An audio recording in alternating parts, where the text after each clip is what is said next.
Zimbo, Zimbo.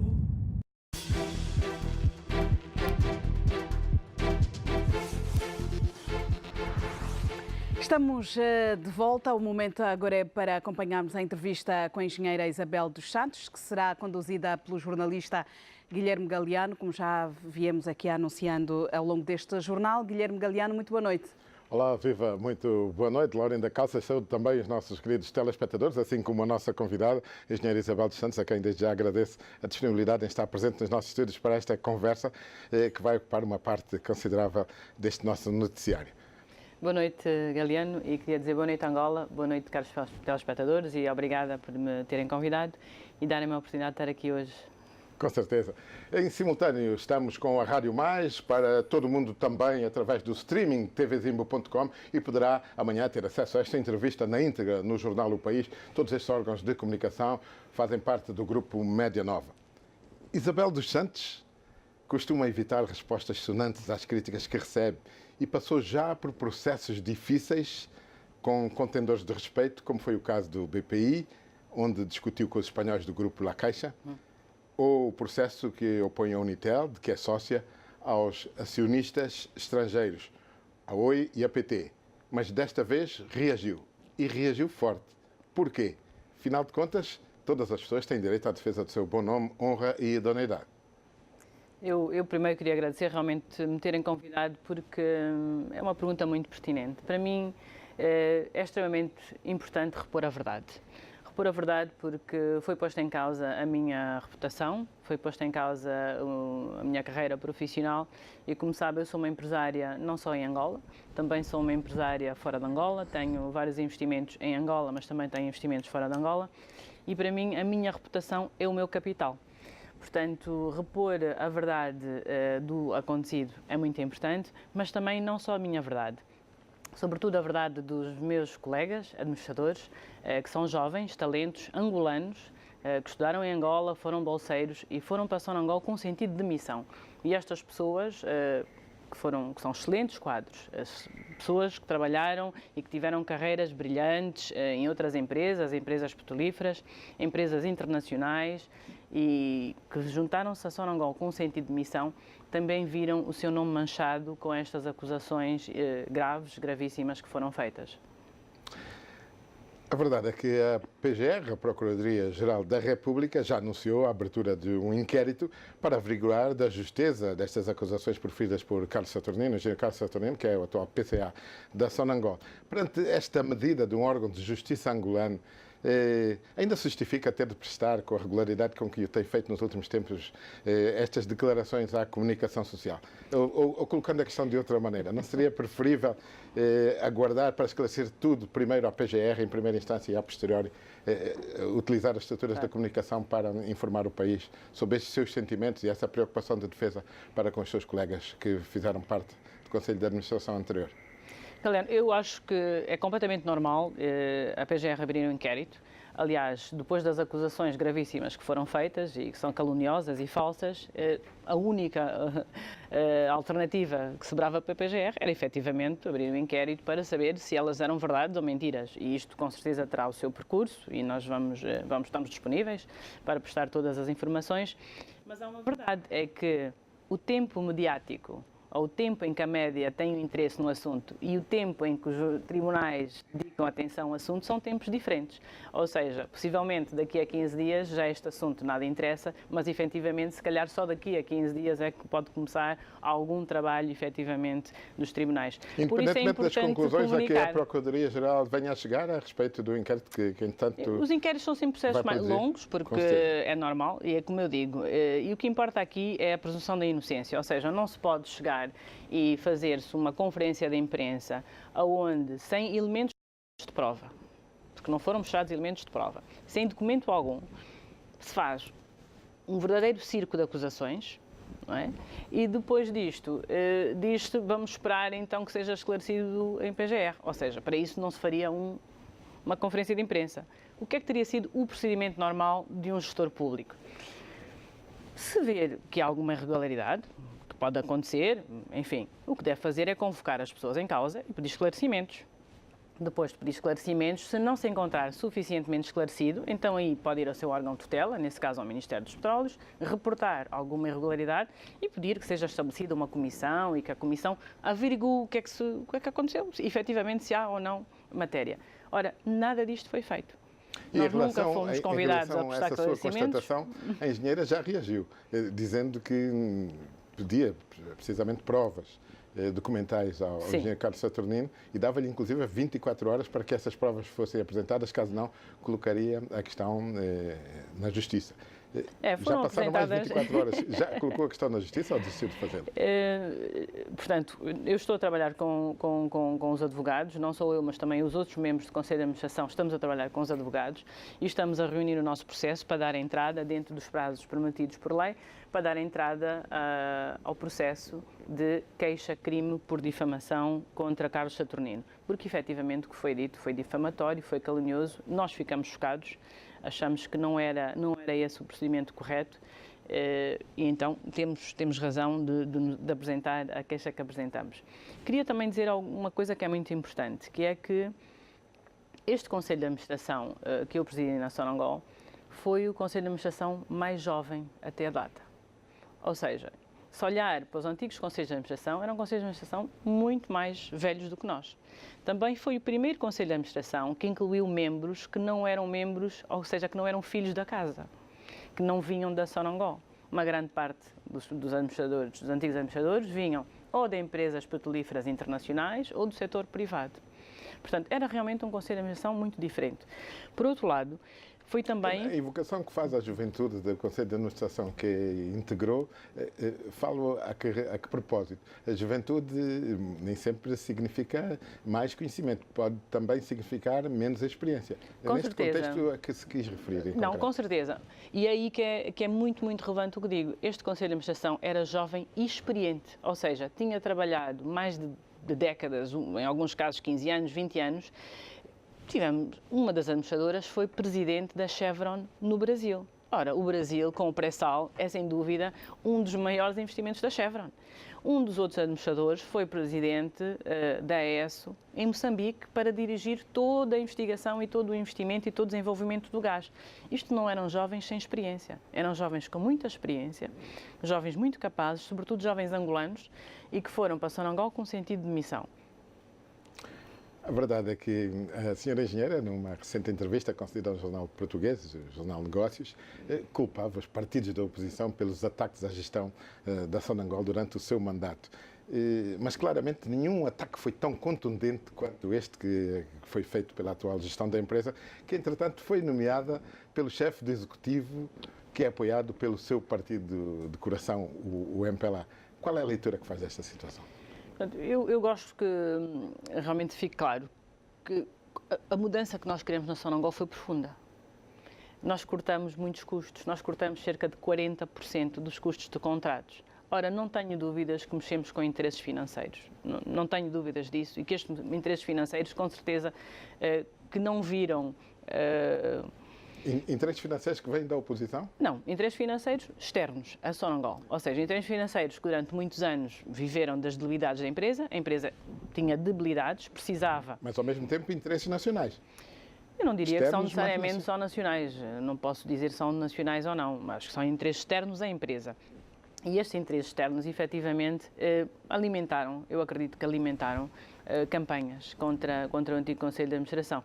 E houve também, sem dúvida, a questão geracional, porque nós, efetivamente, éramos um Conselho de Administração muito mais jovem em relação aos anteriores. E éramos fora do setor, vínhamos fora da Sonangol, portanto, não éramos filhos de casa. E acho que estas coisas todas, com certeza, contribuíram a uma série de campanhas que depois tiveram aproveitamento político, e tiveram, de partidos da oposição, sem dúvida, e que, enfim, que nós acompanhamos durante o nosso mandato. E do seu partido? Está contente com a reação ou das reações que vão chegando em relação a este modo como esta contenda se vai acontecendo no relacionamento entre o anterior Conselho de Administração e o atual?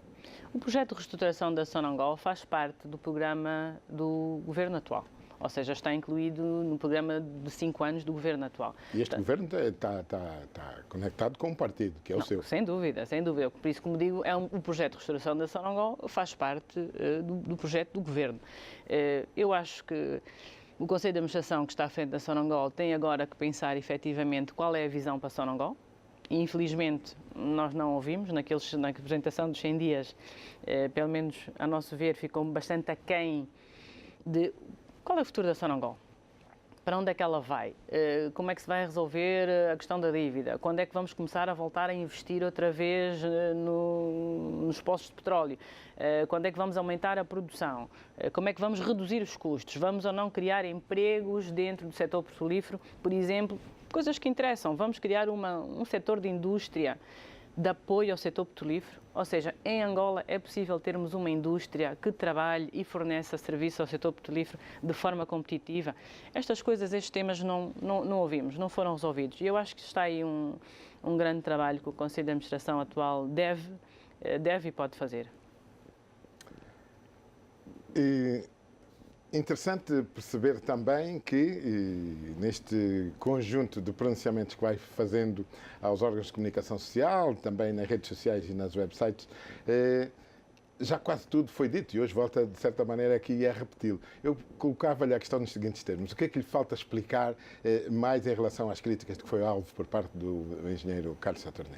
Bom, primeiro quero dizer que as redes sociais têm uma abrangência em Angola ainda relativamente pequena, ou seja, é verdade que o número de internautas e de pessoas que têm acesso à internet cresceu muito nos últimos anos. Nós temos uma internet com qualidade e muito mais pessoas acedem, mas não tem uma dimensão tão grande como tem uma televisão. Portanto, obviamente, o que eu quero fazer hoje é passar esta mensagem que é a nossa mensagem do antigo Conselho de Administração da Sonangol sobre as acusações que nos foram feitas. E foi que também elas são nesse sentido falsas, que são acusações nas redes sociais, os órgãos de completamente comunicação falsas. nacionais a entrevistarem, não é?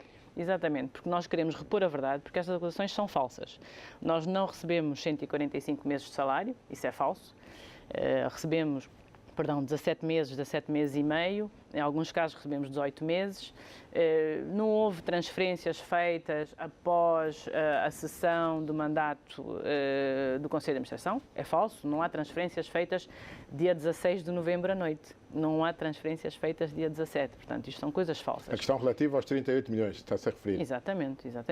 Por outro lado, há um conjunto de outras acusações. Estas, de certa maneira, já quase todos nós, os interessados no acompanhamento desta matéria, já estamos mais ou menos esclarecidos. Mas há um conjunto de outras questões que foram também colocadas pelo Presidente do Conselho de Administração, que não vieram assim tão à ribalta, mas que não deixam de ser importantes. Por exemplo, Carlos Saturnino diz que, antes da sua gestão, os movimentos bancários da Sonangol eram feitos normalmente pelos bancos BAI, BAML, o Milênio, o SCB.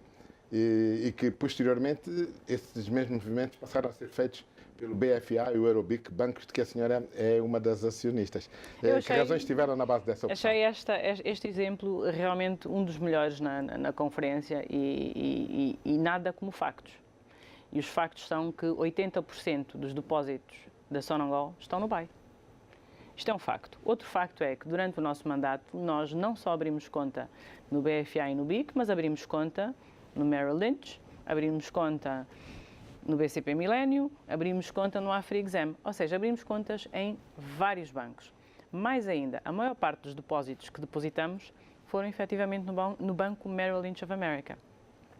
Quero dizer que a Sonangol não tinha relações bancárias com os Estados Unidos há muitos anos. A Sonangol não conseguia, por questões de compliance, abrir contas nos Estados Unidos. E o nosso Conselho de Administração foi o primeiro Conselho de Administração da Sonangol que conseguiu resolver os problemas de compliance.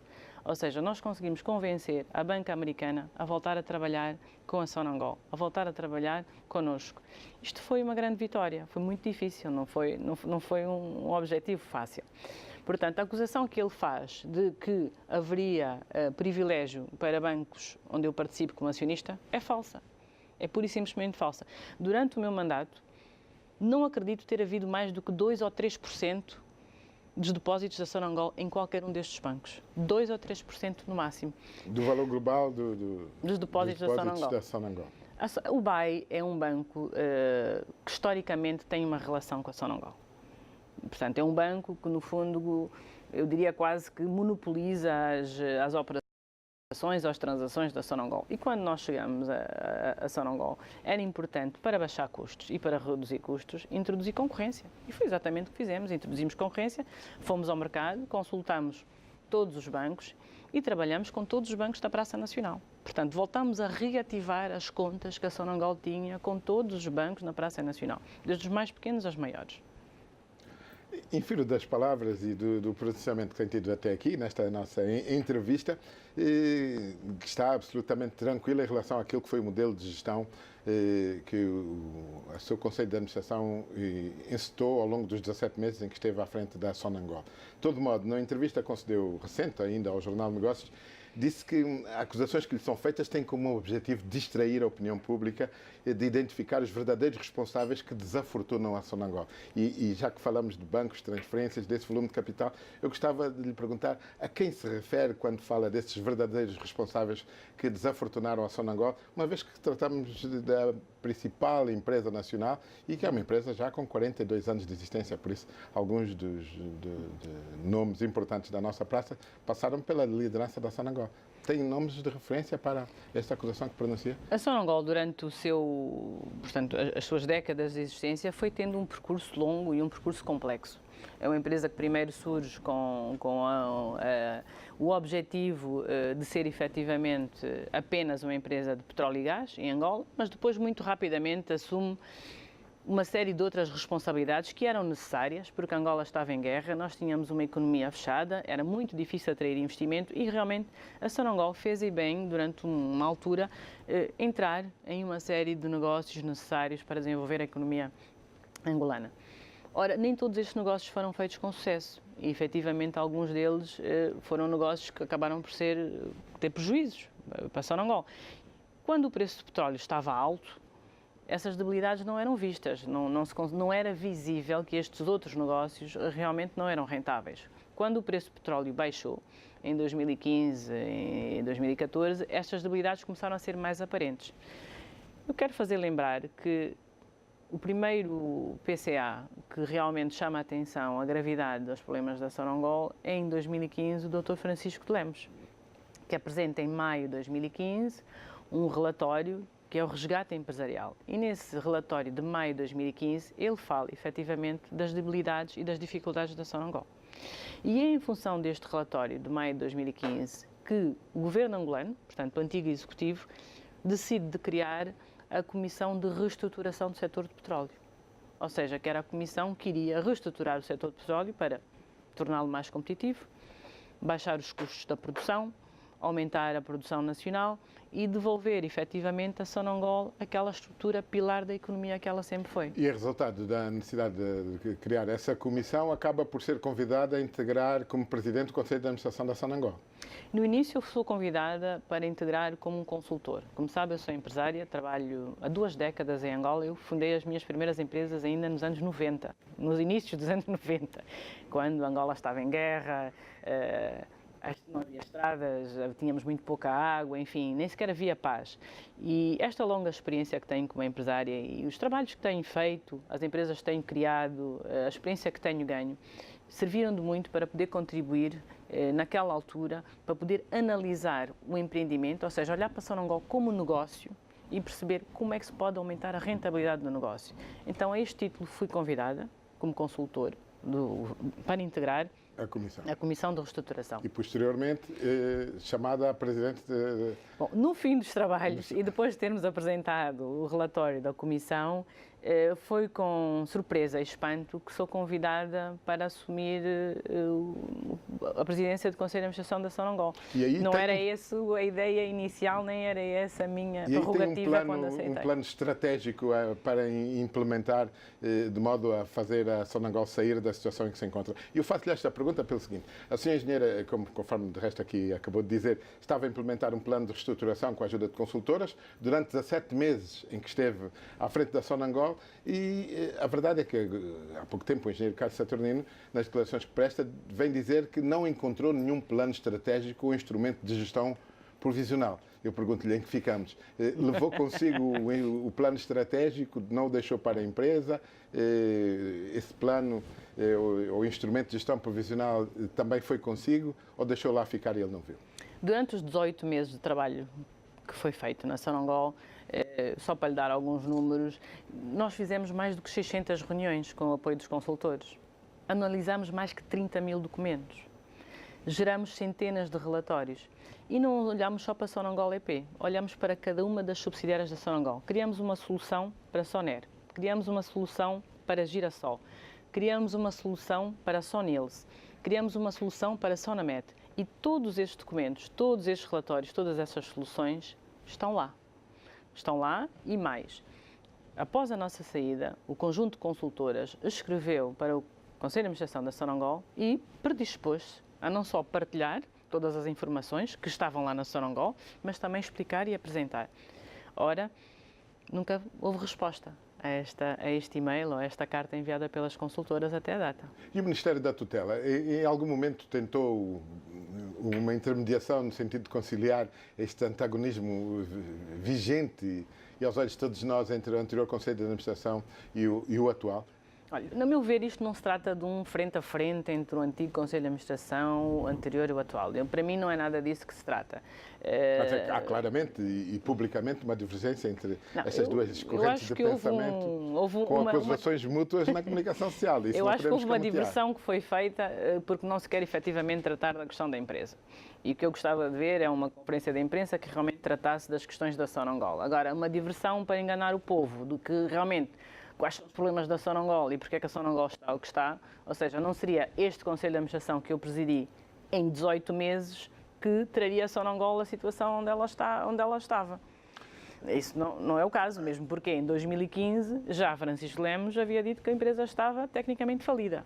Em absoluto, mas no conjunto de acusações que são proferidas contra a gestão do Conselho de Administração a que presidiu, há um conjunto de, passe o pleonasmo, de ações que supostamente não terão sido tomadas. Uma delas também já fez em vários órgãos de comunicação referência e que tem precisamente a ver com a distribuição dos dividendos da Galp que não terão chegado aos cofres da Sonangol.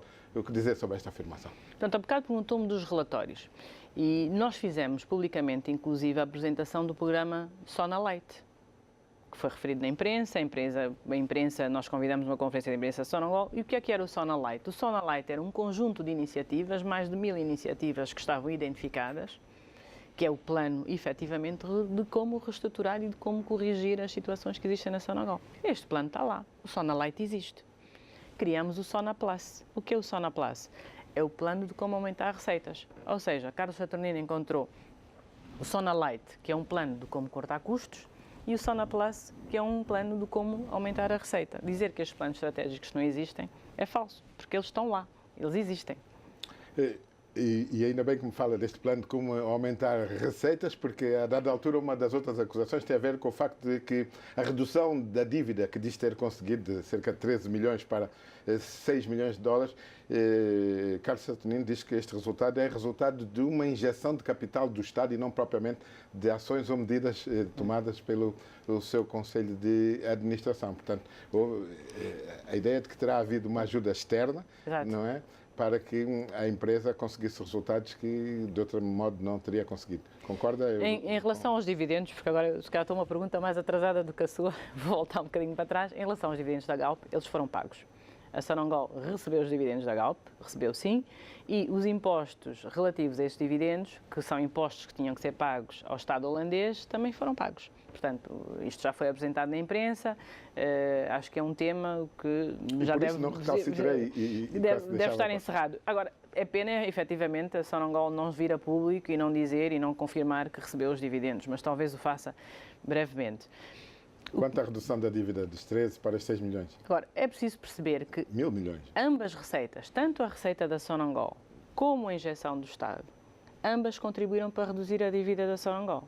Não foi só o empréstimo do Estado. E mais, o Estado faz um empréstimo a Sonangol porque há uma visão clara de como ele poderá reaver o seu empréstimo de 10 mil milhões. Portanto, esta injeção é um empréstimo que o Estado faz à empresa, porque há um plano que é apresentado pela administração da empresa que claramente explica como o Estado poderá reaver os seus 10 mil milhões. O plano que estava em cima da mesa era que em 2019 a Sonangol já não teria dívida financeira com a banca. E a partir daí poderia começar a fazer o serviço da dívida financeira com o Estado. Ora, este financiamento de 10 mil milhões que fala também é algo que acontece em 2015. Ou seja, antes da chegada deste Conselho de Administração. Isto são tudo iniciativas e decisões tomadas pelo Executivo angolano em face da gravidade que foi revelada em maio de 2015 pelo anterior Conselho de Administração da Sonangol. E o Estado, muito bem, apoia a empresa, acredita na empresa. De resto, é uma empresa que é o principal pilar de sustentação da nossa economia. Foram medidas certíssimas, criar uma comissão de reestruturação, nomear um Conselho de Administração jovem, experiente, dinâmico, comprometido. Por outro lado, injetar dinheiro na empresa para a empresa poder outra vez voltar a ser o que era e com um plano claro de quando e como poderia voltar a reaver o investimento que havia posto. Como deve perceber, tenho de ir insistentemente citando Carlos Saturnino, porque ele diz que encontrou a Sonangol frágil e sem modelo de gestão robusto, o suficiente para aguentar uma queda de receitas. Afinal de contas, eu coloco-lhe a questão noutros termos. Ao fim de 17 meses, em que estado deixou a empresa? É ainda em falência técnica ou já com, ainda que ligeira, capacidade de sustentação? Bom, 17 meses é um prazo curto, né? Mesmo para os melhores empresários e os melhores gestores, 17 meses é um prazo curto, mas em 17 meses nós conseguimos fazer várias coisas. Primeiro, conseguimos estagnar as percas, ou seja, a empresa deixou de perder dinheiro. Isso era importantíssimo. Segundo, conseguimos cortar os custos. Tudo que era comprado ao dobro do preço, nós conseguimos reduzir e conseguimos comprar de uma forma mais barata. Não despedimos pessoas. Ou seja, durante todo o tempo que tivemos na Sonangol, não tivemos despedimentos em massa, tivemos muita atenção com o lado social, porque estávamos a passar um momento de crise. E fizemos um plano financeiro para devolver à empresa aquilo o que ela um dia poderá ser. E acredito que nós deixamos a Sonangol numa posição muito melhor do que encontramos. E disso não temos dúvidas. E os resultados falam por si. Aliás, ele próprio diz 224 milhões de dólares de lucro em 2017. Nós saímos 30 dias ou 40 dias antes do final do ano. Portanto, este lucro é um lucro que está aí, está claro. Os rastros financeiros da empresa foram cumpridos. E a dívida baixou consideravelmente. Ainda bem que fez questão de referir também o lado social da empresa, na medida em que, entre outras, do número grande de afirmações que foram feitas relativamente ao modo como foi gerindo a Sonangol, falou também de manifestações de trabalhadores que não recebiam os seus salários, de elevadores que não funcionavam e de novos contratos de prestação de serviços em substituição dos antigos, sempre com valores mais elevados. Entre outras acusações. E isto tem claramente a ver com o lado social e sustentabilidade da empresa.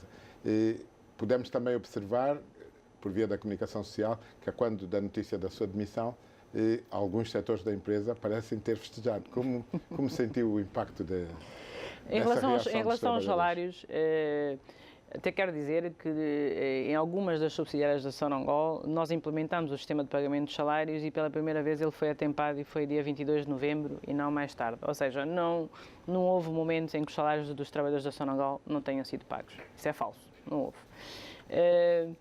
As questões sociais, sempre fomos muito atentos às questões sociais, ao contrário do que possa parecer. Pelo contrário, apesar de haver um grande problema financeiro da empresa, nunca pensamos em reduzir o número dos trabalhadores. Pelo contrário, introduzimos a reforma, acautelamos com que o fundo de pensões, que não estava regulado até a data, portanto, carecia da aprovação do Ministério das Finanças e da ARCEG, nós conseguimos com que o fundo de pensões fosse aprovado pelo Ministério das Finanças e da ARCEG e pusemos o fundo de pensões a funcionar.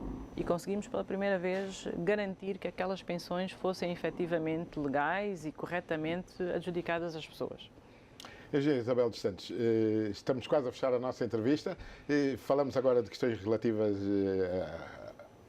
ao setor social da Sonangol e esta preocupação com o setor social leva-me a colocar uma pergunta fora deste quadro, mas que não deixa de ter também a ver com o setor social, nomeadamente da nossa terra, do nosso país. A senhora foi presidente da Cruz Vermelha angolana e, segundo informações que estão agora a circular na comunicação social, terá sido afastada e está agora a Cruz Vermelha a ser gerida por uma comissão de gestão. Uma das acusações que lhe é feita é ter estado cerca de 12 meses sem pagar os salários aos funcionários. Como reage a estas acusações e o que tem a dizer a respeito? É preciso perceber que a Cruz Vermelha é uma associação de voluntários e de voluntariado e que um presidente da Cruz Vermelha é apenas um presidente honorário, ou seja, honorífico. Não é uma empresa onde efetivamente é o trabalho do presidente da empresa ou o gestor da empresa pagar os salários. Não é a questão. Mas como presidente honorário pode, entre outras ações, estimular os doadores nacionais ou internacionais a ajudarem a instituição. Com certeza, e temos o que feito. sabemos é que muitos desses doadores, neste momento, não têm estado disponíveis a ajudar a Cruz Vermelha. Não. Os salários da Cruz Vermelha sempre tiveram um doador principal. E esse doador principal é o Estado angolano. Portanto, isto não é segredo, porque consta do Orçamento Geral do Estado e a Cruz Vermelha sempre viu os seus salários suportados pelo Orçamento Geral do Estado. Ora, nós sabemos que, efetivamente, estamos a passar um período em crise e que, no Orçamento Geral do Estado, houve decisões difíceis de tomar. E acredito que a supressão do apoio que havia à Cruz Vermelha foi uma delas. Portanto, mas isto é uma questão, como digo, isto é uma questão dos executivos, portanto, da Cruz Vermelha. Eu não sou executiva da Cruz Vermelha, sou um presidente honorário, portanto, sou apenas um presidente simbólico, digamos assim, da instituição. E como presidente simbólico, o que acha que lhe terá levado ao seu afastamento, se afinal de contas não tinha essa função executiva? Em relação a esta notícia em particular... Ainda faz parte do quadro da revanche de que diz estar a ser vítima neste momento? Em essa notícia em particular, não posso confirmar que esteja neste momento uma comissão de gestão, porque não tenho conhecimento disso, mesmo porque esse até nem me parece estatutário.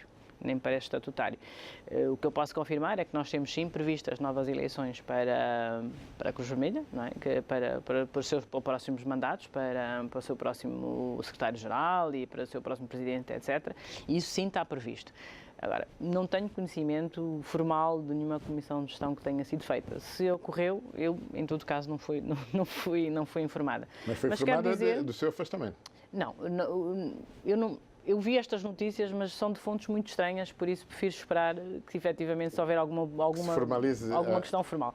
Em todo caso, quero dizer que em relação a projetos sociais, eu acho que é muito, muito importante haver projetos sociais e acho que é fundamental a responsabilidade social dentro das empresas. Nós, em todas as empresas que participo, a responsabilidade social é chave. Nós temos feito responsabilidade social e programas de voluntariado com todos os nossos colaboradores, ou seja, trabalhamos com os nossos colaboradores e vamos a escolas, a creches, a hospitais, levamos vários apoios e levamos ajuda. Nós fizemos uma das maiores campanhas de responsabilidade social sobre a malária. Não sei se lembra quando houve o surto... Peço desculpa interromper, já interrompendo. Quando diz nós, está-se a referir a nós, Isabel dos Santos e as suas empresas, ou às empresas a que Isabel As empresas onde eu trabalho, porque é preciso perceber que eu trabalho nas empresas, ou seja, efetivamente... Ao contrário do que algumas redes sociais possam comunicar... Há empresas que é acionista, mas não faz parte dos corpos de gestão, não é? Eu afastei-me de várias empresas quando tomei o Conselho de Administração da Sonangol. Afastei-me de vários empreendimentos que tinha. Mas eu quero deixar claro que muitos dos empreendimentos onde eu estou são fundados e eu sou fundadora, ou seja, sou a pessoa que tem a ideia, que quer criar algo e quase todos são todos apoiados pela banca comercial. Ou seja, eu acho que não tenho nenhum empreendimento que não tenha dívida e que não esteja a ser apoiado pelos bancos comerciais. E hoje, infelizmente, como todos os outros empresários em Angola sabem e sofrem como nós sofremos, as taxas estão muito altas e a desvalorização não ajudou. Mas, apesar disso, a parte social e a responsabilidade social é algo que temos trabalhado muito. E faço disto realmente um pilar dentro das empresas. Ou seja, não importa em que empresa eu estiver a trabalhar, o DNA de que nós temos que ser socialmente responsáveis, que nós temos que ser comprometidos com o outro, que nós temos que ajudar o próximo, é algo que eu tento transmitir todos os dias a todas as minhas equipas e eu própria sirvo muitas vezes de exemplo nestas questões. Engenheira Isabel dos Santos, estamos a terminar esta nossa entrevista. Eu gostava de terminá-la, como comecei, fazendo aqui referência ao facto de todo mundo ter direito à defesa do seu bom nome, honra e idoneidade. Mas, neste caso, penso que não devemos também deixar-nos de preocupar e salvaguardar o bom nome da empresa Sonangol, um dos grandes pilares de sustentação de Angola e do bom nome do país, uma vez que falar da Sonangol é também falar de Angola dentro e fora da terra. Eu quero lhe colocar a seguinte questão, ou por outras palavras, até quando este lavar de roupa em praça pública? Eu acho que aqui a questão é que os gestores são pessoas adultas e são pessoas responsáveis. E, obviamente, que os gestores são responsáveis tanto pelos seus resultados financeiros como também pelas prestações que fazem. E o que nós estamos aqui a falar é uma questão dos gestores.